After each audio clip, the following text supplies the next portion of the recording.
sinubukan ko nang ipakain yung aking fermented madre de agua sa aking mga alagang manok.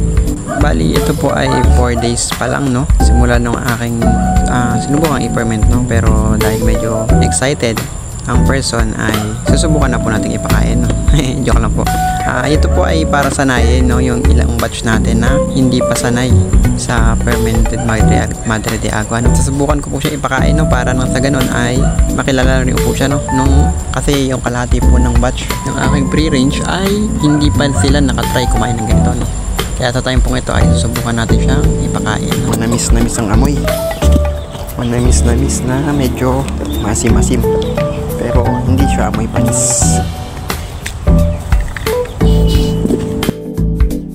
So haluan ko po ulit siya ng konting darak, no? At i-mix ko po na magkaroon po ng additional na lasa, no? Para mas attractive po para doon sa mga bago. Pwede din naman po puro, pero minsan po kasi nagre-react sila or hindi nila gusto, no?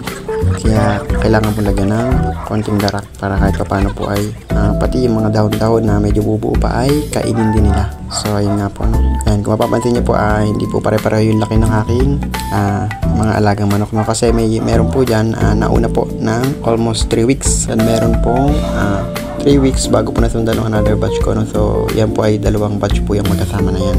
So kung mapapansin nyo, meron po medyo maliliit at merong malalaki na talaga, no? So yung malalaki po talaga ay sanay na yan or alam na po nila kung paano kumain yan, or kung makita nyo ay hakak po sila, no? Wala na silang pili, hindi kagaya ng mga bago or maliliit pa, pinipili pa nila sa una. Pero normal lang po yun kasi nga po ay hindi pa nila or hindi pa natin na-introduce sa kanila ang fermented madre de agua, no? And kung mapapansin nyo po ay para sila laging gutom na gutom, no? Kahit 3 times a day ko silang pinapakain.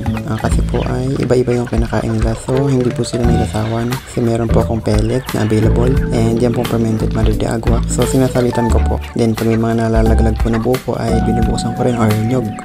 Ginagamit ko rin po pang merienda para sa kanila, no? Ganun din po yung mga dahon-dahon, kaya gaya po ng dahon ng malunggay, sariwang dahon ng madre de agua, asola. Nang sa ganun po ay hindi po sila nagsasawa sa kanilang kinakain.